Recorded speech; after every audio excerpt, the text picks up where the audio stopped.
Hi all, welcome. Thank you for joining us. My name is Nicola and I'll be facilitating your session today. This is only the second session in an incredible 24-hour lineup for World Sustainable Procurement Day. So we hope this is one of a number of sessions you're attending today and you're feeling as excited as we are to take part in what's a very unique event. Just give me a moment here and we'll get our presentation on screen and just make sure that everyone can see that. Brilliant. Okay, so you've all gone through the process of signing up for this session today. So I'm sure that through doing that, you've become familiar with the irrepressible and contagious motivating work of Sustainable Procurement Pledge. If not, we'll be putting links in the chat during the session today to direct you onto the relevant content if you'd like to learn some more. So keep a look for those. And as the title of the session says, today we're diving into the topic of human rights concerns in Asia-Pacific supply chains, with a focus particularly on modern slavery and forced labour. We've brought the 4 exceptional speakers for you today. We'll be discussing both demand and supply side challenges, looking at current regulatory landscapes of the region, and also the role of procurement technology in supporting improved human rights outcomes. I think there's something for everyone in today's session, whether you're a procurement grad or CPO, and I really look forward to hearing perspectives from you, our audience, throughout the session. And before we start, I'm facilitating the session from Australia Day, so I'd like to take a moment to acknowledge the traditional custodians of land today. So I'd like to acknowledge the Turrbal and Yagara people as the traditional custodians of this land and pay my respects to their elders, past and present. So now some housekeeping before we get started. Firstly, please be aware that we'll be recording our session today. So all recordings from today's event will be available on the Sustainable Procurement Pledge's YouTube channel. There's already a lot of fantastic content in there, so that's very much worth going to have a look at if you haven't done so already, and we'll drop a link in the chat to that channel for you.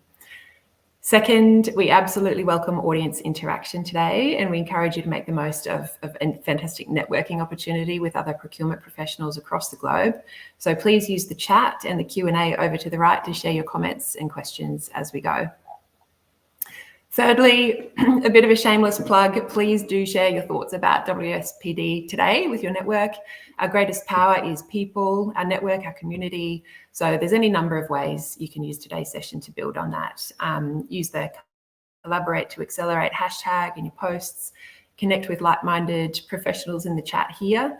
Join our SPP ambassador and chapter groups on LinkedIn or all of the above if you're feeling motivated. Again, we'll include some links in the chat just now for those LinkedIn groups, so you can jump over and take a look at those. And so now we only have an hour. I have 4 exceptional speakers here waiting to share their insights with you. So let me very briefly run through the agenda and then we'll skip straight into our session content. So this morning, I'll quickly introduce the SPP chapter members involved in preparing today's session before moving on to introduce each of our wonderful speakers. Each speaker, Thomas, Jaya, Ian and Brian, will provide us with some initial insights into their roles and how they interface with issues of modern slavery and forced labour. So we'll then move on in the second half of the session to a panel discussion with our speakers before opening up to Q&A from you as the audience. So without further ado, we will get started. So this is the Sustainable Procurement Pledge chapters. We have a number of chapters within the SPP organisation. These can be specific to a region, topic or industry. Today's session was developed with the 2 collaborating SPP chapters of Singapore and Australia, and you can see our co-chair captors on this slide. So Mr. Benjamin Wee and Nina Starkla for Singapore, and myself and Sujata for Australia. So we'll drop links to both the Singaporean and Australian SPP chapter group pages on LinkedIn in the chat if you haven't gone across already. And we'd very much welcome you to join our communities and continue to be involved in our initiatives throughout the year, which extend beyond WSPD today. So now, and most importantly, let me introduce our wonderful speakers. So on the line, we have Thomas from the ASEAN CSR network. We have Jaya Kumar representing the Ian Gallagher from Ethics Based 360 and Brian Kraft from Anthesis. So we've worked with our speakers today to develop a session to offer a variety of perspectives, as I said, from demand and supply side challenges to regulatory responses across the APAC region, to the role of technology and AI in supporting improved outcomes. And we wanted the session to be practical, so you can come away as procurement professionals feeling an increased sense of clarity around these issues and awareness of the behaviours, tools and processes which will help us today to address the shocking statistics we continue to see on forced labour and modern slavery. So that's enough from me. I'd like to hand over now to Thomas for the first of our speaker introductions. Over to you, Thomas. Good day. Get the slides on and then, okay. A very good day to all of you, and greetings from morning in Singapore. Is the slides on? Sorry. I would first give you a little bit of intro. I don't see the slides. Okay, yeah. Okay. Next slide, please.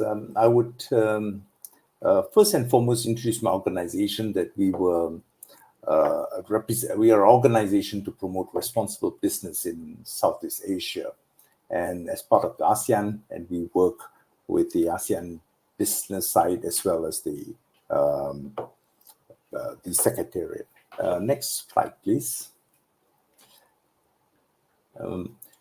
Just to give you a region perspective, Southeast Asia is these 10 countries. It is very diverse, and it has had migration for centuries across the whole region. And we are a cosmopolitan center between the trade between East and West. For centuries, people from China, India, the Arabs for trade passes through. So migration, many settled here, and therefore you'll find the cultures and traditions here. Worldwide, migration is estimated to be about 281 million, or 3.6% of the world's population.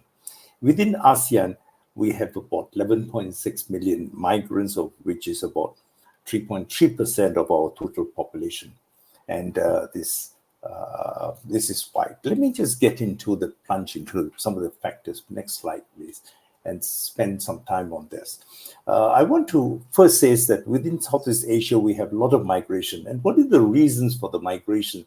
Is first, there is economic and social disparities. The wealthiest country is 25 times more richer than the poorest country in the region. So there is a magnet to attract. So Malaysia, Singapore, Brunei, Thailand are the richer ones. They attract the migrants from the region and beyond. And the other countries are things. And these, that's first. The second one is a demographic. There is the destination countries are aging rapidly. The sending countries have very much youthful and expanding population. So we, in labor shortage and other things, it makes a huge difference. Then let me also say that migration is not all bad. I think even among the panelists, we'll find that many of our descendants, or we are all descendants of migrants, moved from one place to another. And many of our audience are there. So this migration has got benefits. One of the main benefits is that actually it creates economic growth for both the economic countries, and because it meets labor shortage, etc. This is so much needed. Like, for example, nearly 40% of Singapore's labor force are migrant workers. Okay, and it needs crucial. Without them, you can't have economic development. They also bring skills, knowledge, culture, etc. For the sending countries, the biggest benefit is remittance, and because these workers send money there, and it helps economic growth. Just for the Philippines alone, about 10% of their income, of their GDP, is remittance. So, and in varying degrees. So there is huge benefits for sending, and even for the migrant workers, their livelihoods gets improved. They develop new skills, and skills and experience which will be useful when they go back, and they also get exposure to different cultures, different languages. And so I'm just saying that it is benefit, but there are huge challenges. But some of these challenges faced in Southeast Asia we have identified as the biggest is the exploitation and abuses. They are vulnerable throughout the whole migration process, from recruitment, which fees is very high, and abuse, to leaving them in debts, no payment or low payment of wages, long working hours, poor working conditions, forced labor, instances of violence, sexual harassment among female things. The other one is also discrimination and social tensions. Migrant workers face discrimination based on gender, nationality, occupation, and I think female will face more risk of it. There's language barriers which pose significant challenges. There's a brain drain. There is also a lack of rights and insecure legal status. And deportation is used as a punishment. That if you complain, you just get your permits cancelled and you're deported. And also forced labor and human trafficking, which is a huge issue. And this is more significant in our region, predominantly for a few reasons. And I would basically say part of these factors has been addressed by having ASEAN frameworks to promote the protection of migrant workers. So we had the ASEAN consensus on protection and promotion of the rights of workers. We have signed up to international protocols. So there are legislation working on. But yet, I must say there are gaps. One of the biggest gaps that we face is that the emphasis on profits beyond over the welfare of workers. So this profit orientation means less. There is also limited rectification of laws. There is, and many of these laws are inconsistent and not enforced for a whole lot. Then you find like domestic workers are not covered by many of these laws. These foreign workers have no access to justice or lack of justice. Factory inspection is not. So I can give a whole lot of lists. But I will also go on and say, in addressing the gifts, what should be the role of the professionals in the procurement industry? I think the key part is you're living in a world which is an imperfect world. We are asking suppliers to compile, but I think key part is the organization themselves trying to be responsible, doing the right thing, being fair, being reasonable. It should procurement normally they say is cost. It's you want to get the cheapest, the fastest, and the best quality, delivery, and time. You can't have all three. I think in terms of quality, you have to factor in also how, not just the price, but also how goods are made. So with that statement, I think my 5 minutes is over. Thank you. Brilliant. Thank you, Thomas. That was a real challenge trying to fit all of your content into 5 minutes, I know, and we could talk for hours. So I think you've done really well.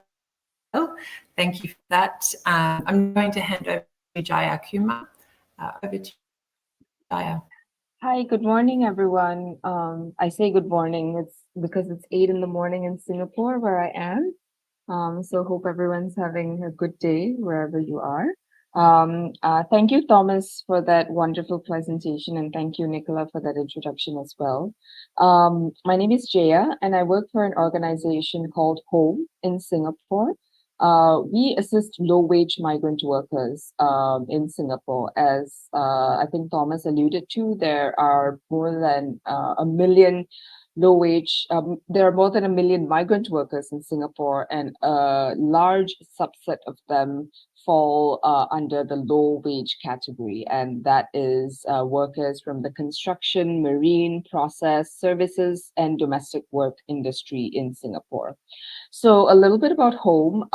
We were founded in 2004, and we advocate for a rights-based approach to assisting migrant workers. We do a lot of advocacy for their rights. We do direct services. We provide casework assistance for them. And we try to empower them to make decisions for themselves, because as Thomas mentioned, and as I will elaborate a little bit more in my presentation, a lot of the times they are just very disempowered because they're at the behest of their employers for their wages, for their employment status, for their work safety, for almost everything. Okay, so next slide, please. So I think Thomas had mentioned some of these, but I'm trying to delve in a little bit more, just to give a bit of a more of context as to their day-to-day life and way and so when they come to Singapore, a lot of them, especially from the South Asian countries, India and Bangladesh, which form the largest group of people, at least from the construction industry, from the construction sector, they have extremely high agency fees. So they come starting out as a debt, which means to say that, it is extremely important that they keep their employment, that they're able to continue working, because their families back home, they depend on them very much to pay off the debt that they had even taken to come into Singapore. But also what they face is a lot of kickbacks, in that if employers give them a job renewal, or they are told that this is your salary for a particular month, they're made to give back a certain percentage of that salary to their employer. So that's kickbacks. A lot of times they might be deceived about the job description. It says one thing on the official documents, but what they're meant to do is something completely different. And that's because of quota issues usually, because sometimes in certain sectors, you can only hire workers to do a certain number of workers to do particular jobs. And then to surpass that quotas, there's a lot of deception about their jobs. Same thing about salaries. If sometimes if you want to employ workers at a higher tier because the employer pays less levy, or it's altogether cheaper for the employer to hire workers at a slightly higher tier, so your salary might be one thing on paper, but a completely different thing in reality. The last point, difficulty in changing employers, that I think is an extremely important point, which if there is one takeaway from this presentation, I hope this is it.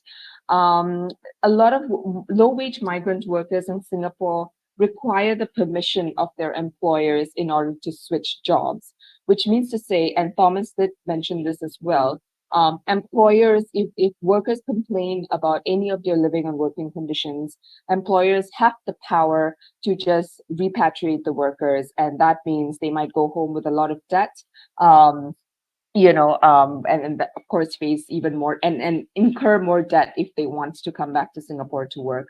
So there's a very short window, and it is a 19-day period in which workers can change jobs without the permission of their employer.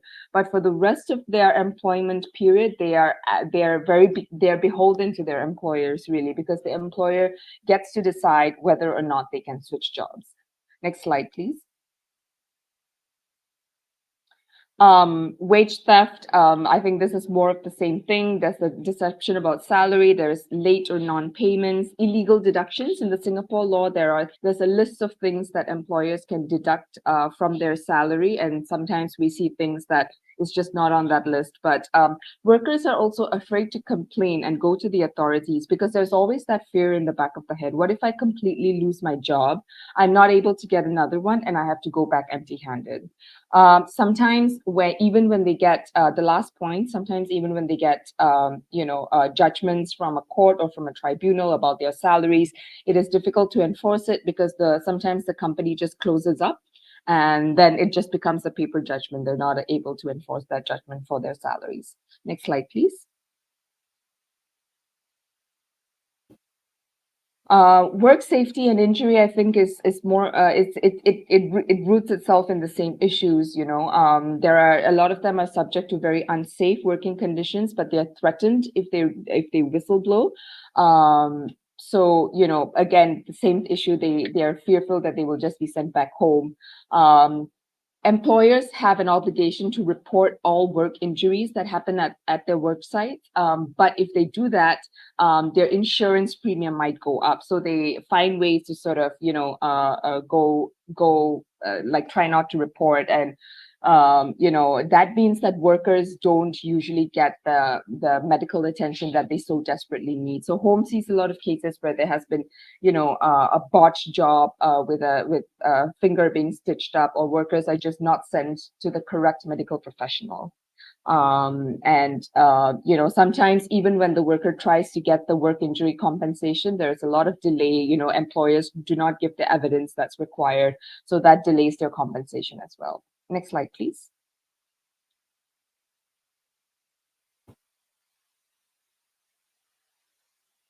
I think that might be the end of my presentation, if I'm not wrong. So if that's the case, I will stop here, and I'm happy to take more questions during the Q&A.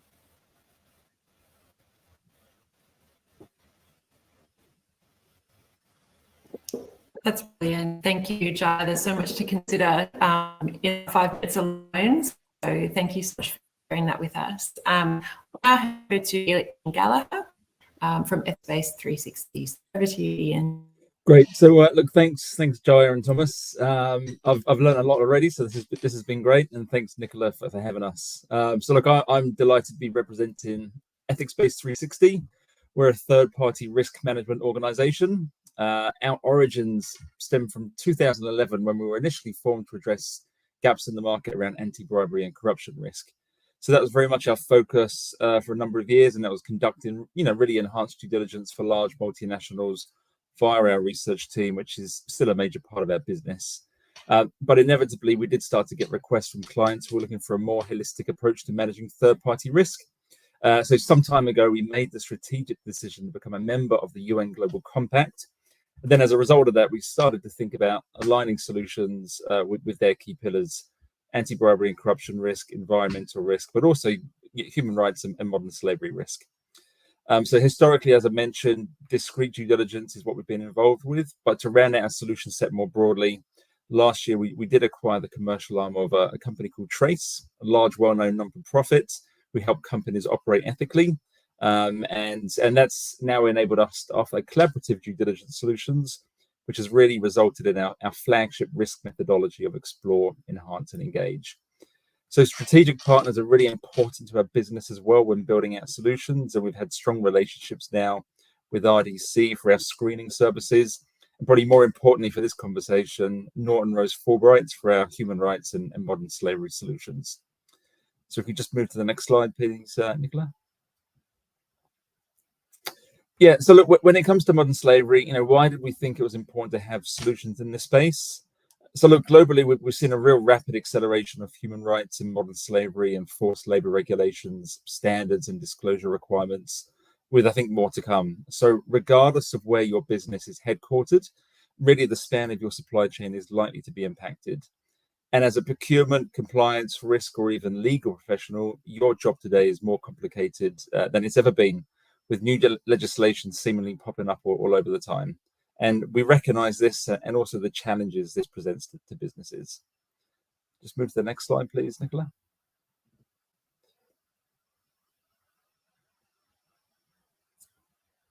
Great. So look, companies have more power now than they appreciate to really affect positive change. And I think in today's values-based economy, the cost of getting it wrong can extend far past regulatory penalties alone. So we know the network effect of a company's value chain is immense, yet companies can't manage what they don't measure, and the cost of inaction is material. So this is why at Ethics-Based, we're really focused on increasing transparency in the complete supply chain, exploring risk with 100% of third parties, enhancing that insight when necessary to interrogate that risk, and then really engaging direct to collaborate with third parties, elevating standards, and ultimately protecting your business. Just the last slide, please, Nicola. Thanks. So look, briefly, in terms of our human rights and modern slavery solution, Ethics-Based 360 has been in an exclusive relationship now with Norton Rose Fulbright, who are not only a top 5 global law firm, but more importantly, a leading authority in the space of business human rights. So some time ago, they created, but importantly, maintain a very pragmatic quick, simple to use questionnaire which companies can push out via our platform to quickly assess the risk of modern slavery across their suppliers. So it's a smart questionnaire with a comprehensive scoring algorithm which sits behind it, which considers a whole range of global indices, such as the Global Slavery Index, World Governance Indicators, US Department of Labor, to name a few, to ultimately score the questionnaire. That risk score is then also broken down into 5 key categories and considers not only the jurisdiction risk and activity risk, but also workforce risk. What policies and controls does a third party have in place, and what other risk mitigation strategies do they have in place, like training, for example. The data pulled from this then quickly helps our clients to understand where there's areas of risk and where they then need to focus their due diligence efforts. But I think that's really simplifying our solution, and there's much more to it, of course. But I guess what clients particularly like is the fact that Norton Rose Fulbright keep that questionnaire up to date and relevant. Clients can conduct deeper due diligence all within the same platform. And I think that's really important when you start to consider the recommendations tabled last year, certainly around the Australian Modern Slavery Act and the need to actually conduct due diligence on third parties as opposed to just describing the risk. So that's ethics based in a nutshell. So many thanks, Nicola, and over to you. Thanks so much, Ian.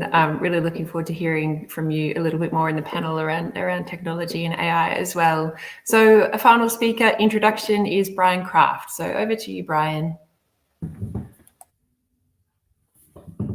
Hi, Nicola. Thank you. Good. My camera's on now. I work with a company called Anthesis. Anthesis is a global sustainability consulting firm. And I help run our human rights division in Anthesis. So we're about 1,300 people around the world, but specifically focused on human rights and counter-slavery work is myself and probably about 25 other people around the world. So it's a very small subset compared to all the carbon accountants and ESG strategy people doing lots of other sustainability work, which I think is interesting, an interesting fact to kind of take into consideration that human rights support to corporate entities is still typically a very small portion of corporate spend and a very small portion of kind of consulting expertise around the world. So just a bit of context there. But we provide a lot of direct advisory and management consulting services around human rights to big companies. The riskier they are, the better, as in if they're operating in really high-risk jurisdictions and high-risk industries, we're especially interested in helping them improve. So we do that HRDD that many of the speakers have mentioned. We conduct really, really detailed kind of on-ground audits, checks. We do desktop research things. We build counter-slavery strategies for organizations to mature their response or to figure out kind of where they stand against their peers and against stakeholder expectations. We run trainings for procurement professionals and supply chain specialists to, designing kind of e-learning platforms. We just finished up a really cool e-learning platform for a very large global healthcare company. So really, it's just kind of wherever there's a need, we'll work directly with the client using our human rights understanding and kind of build them a solution. This little thing down at the bottom there is just an example of one of our supply chain due diligence maps where we identified, I think that's a tier 2 supply chain mapping, where we've figured out where the second tier supply chain risk sits for a particular entity, and that enables them to then conduct, like was just said, issue questionnaires or conduct greater due diligence, whatever it may be. Super. Next slide, please. Yeah, and apologies that the text is really microscopic there, but that's all right. I will speak to the colors. I think hopefully the colors on the slide can make it understandable. So what I've tried to do is kind of highlight or just kind of paint a really broad global look at human rights and counter-slavery legislation around the world, just to give you a sense of globally what is happening. So where you see the purple or the periwinkle, that's a standing piece of legislation. That's already out. A country has a specific modern slavery legislation. So this is not counting like, there's a lot of other specific kind of police and human trafficking type laws and rules out there. Singapore has some embedded into the constitution as well. This is a specific counter modern slavery or counter forced labor or child labor piece of legislation, to be specific. These are relatively new compared to human trafficking laws, which are very old. I've also tried to highlight the strength of these legislations by the thickness of the periwinkle, if you will. So you can see that Australia and the US, being the Australian Modern Slavery Act and the California Supply Chain Act, are very, very weak. They're really easy to comply with. They're not an ambitious piece of legislation. Same with the UK. You can see the UK is quite soft. Very toothless. It's quite simple. It just is kind of an administrative burden for companies. It's better than nothing. It very much raises understanding of the issue and awareness of the issue, but it doesn't do much to get to what Jaya was talking about actually solving these extremely difficult problems for humans on the ground in areas that are really high risk. These legislations are not yet drawing people out of slavery or reducing the amount of people that are falling into or being entrapped by slavery. So there's a lot of improvement that needs to happen. The Canadian Act and several others in Europe are much more robust, looking better, and the upcoming European, the EU just approved the CS3D, which will mandate human rights due diligence down supply chains. It's been softened a little bit, so it's not as exciting as we wanted, and it also hasn't been voted or approved by EU Parliament yet, but it looks on track to be passed later this year. So that looks really good, and still will probably be the world's strongest piece of counter-slavery legislation when it is enacted. But more or less, the summary here is the legislation is really not sufficient in the face of the magnitude of this problem. 50 million people in slavery and rising fast, and the rapid increase of regulations and legislation to counteract that is not even close. It doesn't compare. So we need lots of other different levers and tools. We need voluntary action. We need stakeholder pressure to really drive some of these changes. And the last thing I would say before I move to before I pass the baton, Jaya, you mentioned and provided some extremely good real life examples and pictures of what's going on the ground in Singapore in terms of really problematic labor conditions and forced labor, really examples of forced labor, and the tools that we're using as consultants to help map risk across supply chains typically put Singapore pretty low on the risk scale.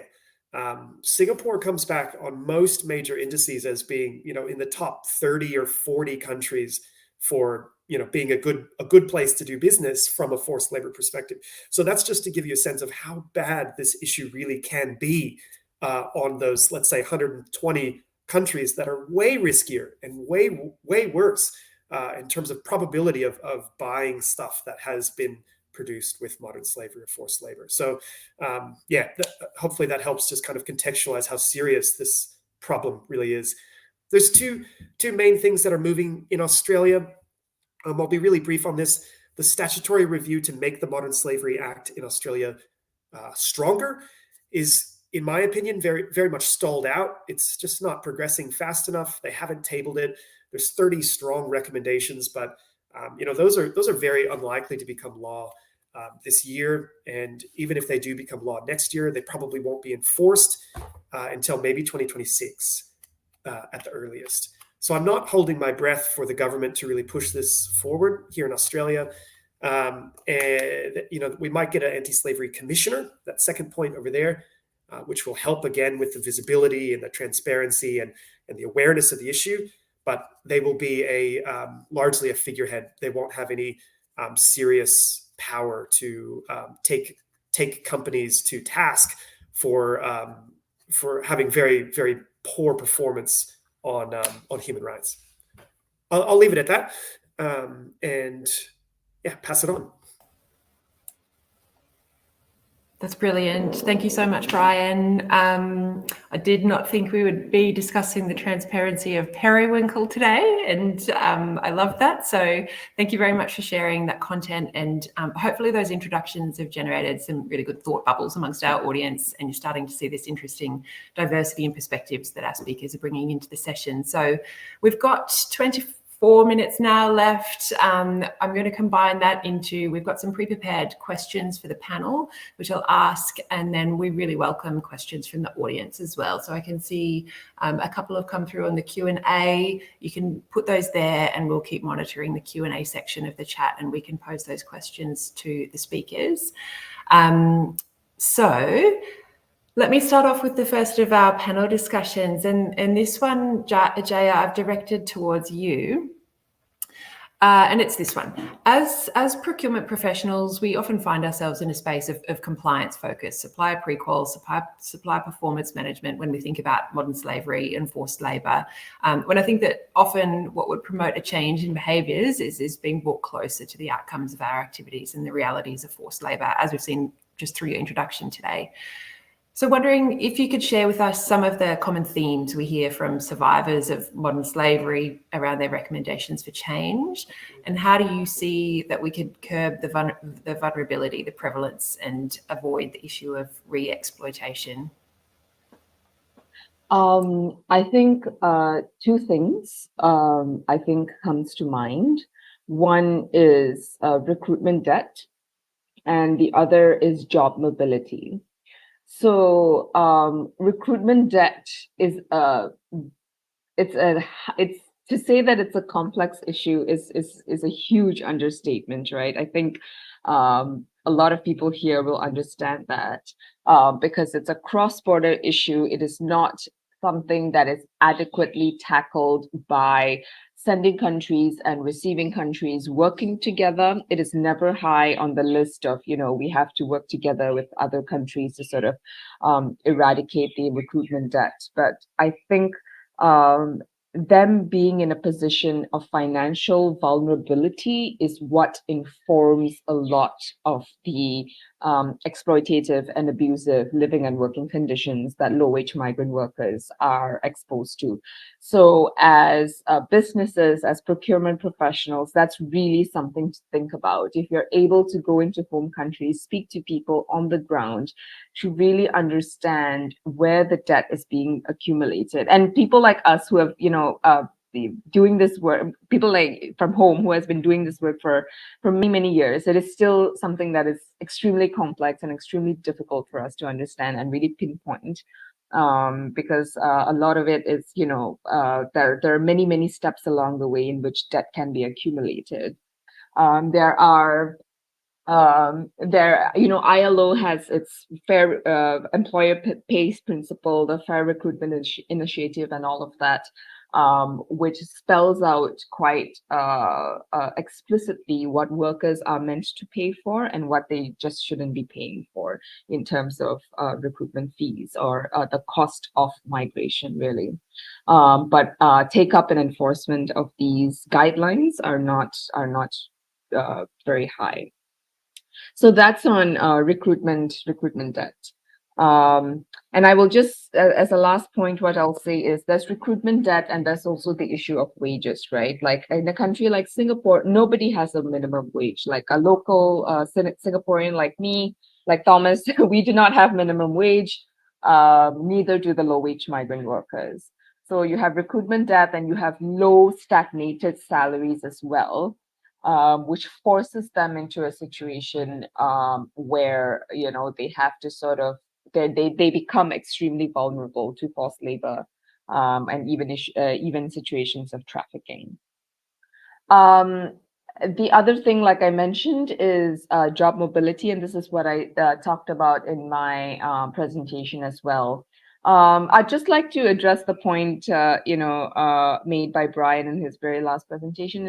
It is extremely true, I think, that Singapore scores very, very well, in all these sort of indicators and, places to do business and all of that. We have, because the laws are there, right? And in a country like Singapore, generally enforcement takes place. But I guess where I am coming from, and we have a protection of against human trafficking law. You can look it up. Prevention against human trafficking, I beg your pardon. So we have a law that addresses human trafficking. Generally there's a lot of good enforcement that happens on the ground, but there are a lot of practices, and I guess the system does put power into the employer's hands. And I think that's the point about job mobility, because workers, when they're in debt and they do not have so much financial freedom to sort of, move from one employment to another, that also really affects how they can reject working conditions that are not favorable, or be whistleblowers in that sense. So yeah, that is my and one last point, I guess, is that in a country like Singapore, we don't really deal with the issue of undocumented migrants. I think, and Thomas can jump in on this during his session. I think in a lot of other ASEAN countries, that's where the problem lies. Where the migrants are just undocumented and they are on irregular, it's just a lot of irregular migration. In a country like Singapore, where everything is more or less very regularized, we don't see undocumented migrants. So that's not quite the issue. The issue really is also really they're regular, they're here, they're on valid passes. It's just the kind of conditions and the power that employers have over them. That's all. Thank you. That's brilliant. Thank you so much, Jaya. And I think that leads me pretty clearly onto the next question to Thomas, actually. So Thomas, in your role, how do you see ASEAN organizations responding to the types of recommendations and that really deep challenge and complexity that Jaya's outlined? And I guess part B of that question is, what do you see as the opportunity for procurement professionals to contribute materially to changing those outcomes? Okay. Thanks, Nicola. I will answer I have 4 points to answer all these questions. I think the first one is that part of the biggest problem we have is the need for mindset change. The mindset in the region and the mindset in most businesses is profits over values, profits over welfare, profits over fairness. So exploitation is already engendered as long as it grows the GDP and increase profits. I think that's the mindset. And this mindset is difficult to change. Even we were looking for EU's, their CSRD due diligence legislations get watered down. It just shows that it's difficult. But if we can address this mindset change of values, I think a lot of things there. So in order to, at the present moment, most of this change in these values is from external pressure, the pressure from stakeholder pressure, the pressure from markets, big companies expecting their requirements. So there's also a bit of policy pressure like the EU and modern slavery legislations elsewhere, even Singapore legislations. And then there's also reporting requirements where people have to get their sustainability requirements. But those are not perfect solutions, because your reporting, you can do some greenwashing, green hushing. There's a lot more PR work on it. I've done some studies on reporting, and we can always see what is reported and practiced and reports. Talk and practice, there are always gaps. So I think that it comes to the other one, that the best way is to have for procurement personnel, will we have internal pressure by adopting responsible business practices.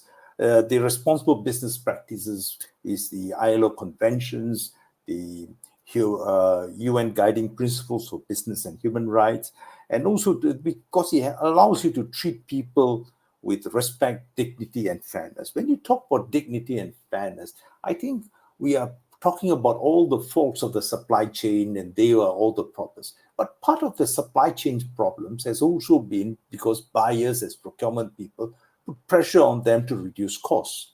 So I think we should also talk about buyers' conduct, a code that you talk about fair purchasing practices, which means you pay a fair price for your product, your services, pay on time. And because when you squeeze the suppliers, the workers get squeezed, and that's all. So we should encourage the businesses to pay fair prices and have community practice to set this as a norm.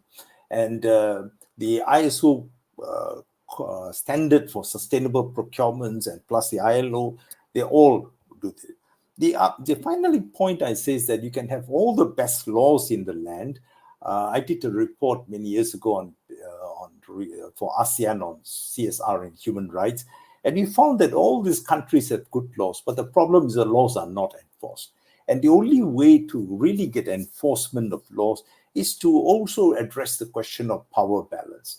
And I think businesses can contribute to a fairness and power balance by increasing the voice of workers. And the voice of workers, we can expect them to come out by encouraging them, governments to have good laws and enforce those laws, as well as allow trade unions to represent the workers, have civil society, which like Jaya's and other organizations to also help. The civil society and trade unions in many parts of this region is also not functioning as they should be for various reasons, part of it is things. And also we need an enlightened government that do this. In my part of the world, the governments are very different. We have one-party states, absolute monarchies, military governments, and democracies in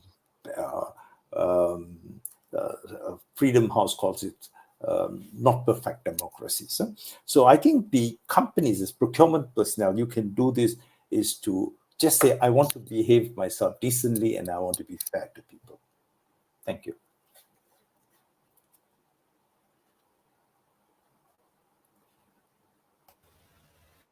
Brilliant. Thank you, Thomas. They're really great points. And I can see really great questions going in from the audience too, which already touch on Jaya's comments and Thomas' comments as well. So let me try and integrate those a little bit into the next two questions we have for Ian and Brian.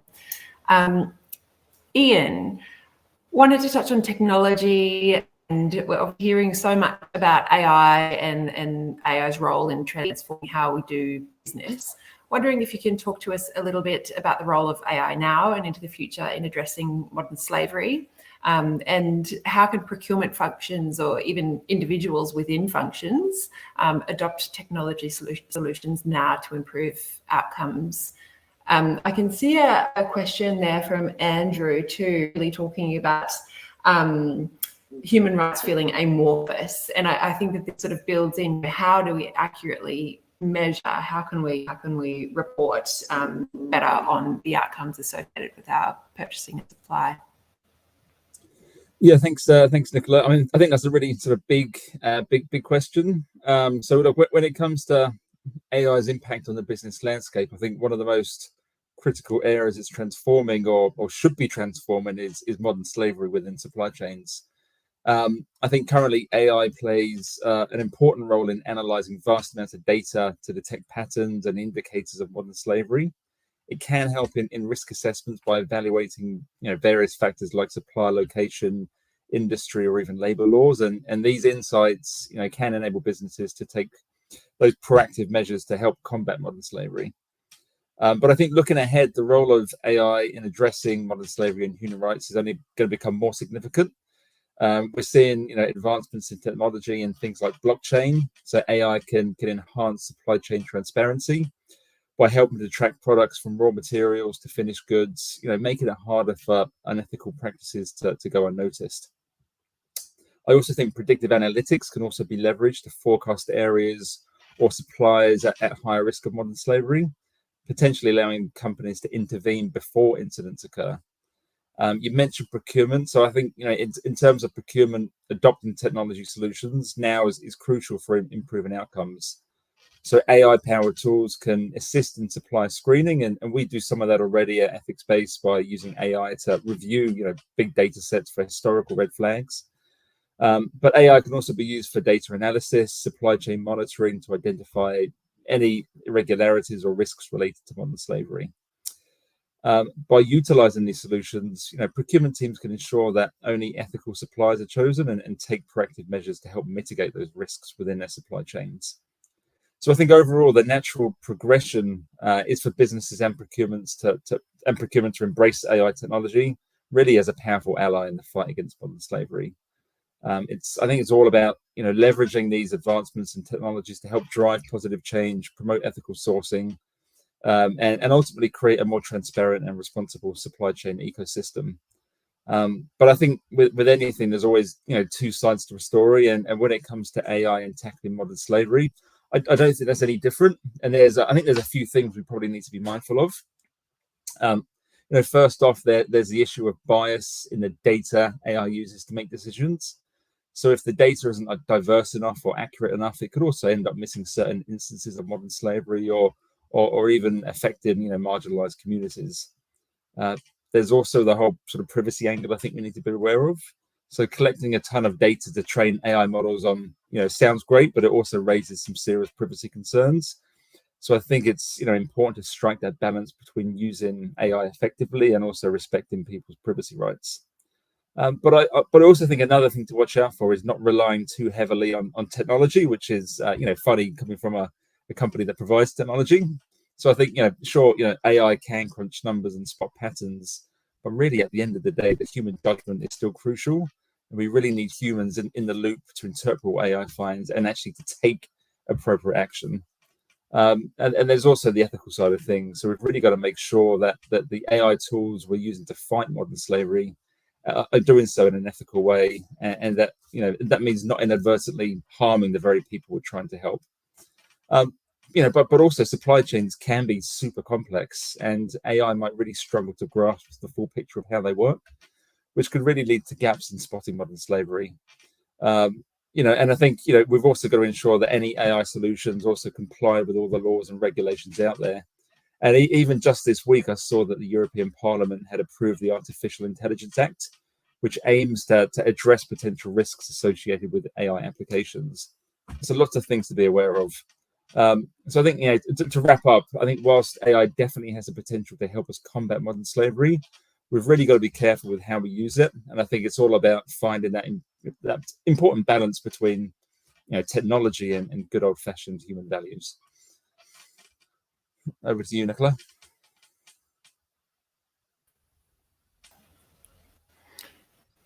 That's brilliant. Thanks, Ian. And I think that's exactly what we've heard from the speakers today, isn't it? That, we'll have various supports to help us with risk assessments and ongoing management, but it's one support. And what I've really heard from Jaya and Thomas and Brian is the importance of that human intervention and audit and understanding what's happening at the supply level. Next question, Brian, and we've only got a little bit of time left, so I'd like to answer this question, then see where we can get some questions from the audience answered as well. This question is about regulation, and generally we see that regulation tends to trail behind a really dynamic risk context that we see globally and changing business practices. So wondering if you can expand a little bit more from your intro on what we've learned so far from Australia's Modern Slavery Act, and what you see as the opportunities for procurement leaders to do better, both in terms of regulatory compliance and better procurement practice. I think this crosses over with Catherine's question in the Q&A a little bit too, looking at how we expect new regulations to be embedded into practice. I'll leave that another big question over to you, Brian. Yeah, great. Thanks so much. Really what we've learned from the various counter-slavery legislations around the world is that they're not, in and of themselves, they're not sufficient really to resolve the problem. So a lot of our clients will aim for compliance with a piece of legislation somewhere, be it the UK Act or the US forced labor in Xinjiang Act, whatever it may be, the Australian Slavery Act. And then if they have achieved compliance, from a risk perspective, they sort of assume that their job is done. But as you mentioned in your question, the legislation lags very much behind the realities of the problem. So just by being compliant with whatever piece of legislation you trigger doesn't mean that you've resolved this problem. And there could be a very, very large reputational risk that could emerge. There could be a whole bunch of missed opportunities to actually perform really well, and potentially to secure more market, to attain a competitive advantage by actually doing the right thing and being able to validate that through transparent reporting. And what I would suggest organizations do is, yes, comply with the legislation, but don't wait around for the European due diligence legislation to somehow work its way to wherever you may be in Asia Pacific or Australia, and then be compelled through your supply chain to conduct more rigorous due diligence. I wouldn't wait for that. Don't wait around for the legislation. I would be very, very proactive in as Ian suggested, first mapping your supply chain to figure out where your risks really are, and then boring down as much as you have capacity to do into the riskiest elements of your supply chain. And I see that somebody, I think it was Andrew Bayer, mentioned, that this is kind of an amorphous problem for companies like, let's say, a service provider, an office-bound service provider. It doesn't even feel applicable, right? But those organizations could also do exactly that. Have a look and figure out where your riskiest suppliers are that you procure. Most likely, it's going to be your office buildings and the subcontracted cleaners that come around into those office buildings at night, cleaning those offices. Like exactly as Jaya mentioned, they may be in some very precarious working conditions that are very, very questionable in terms of, are they receiving a minimum wage, nonetheless a living wage in whatever country you might be in. So then work with your office provider, engage them. It's really about finding a small little area that you're capable of working with, and trying to ensure that labor practices and human rights standards are being met, say with that one particular supplier that's highest risk, or just wherever you can actually have an effect. Begin there. Don't wait around for the legislation to compel you to do so. I would really challenge all organizations to take this more seriously than the legislation would ask them to do so.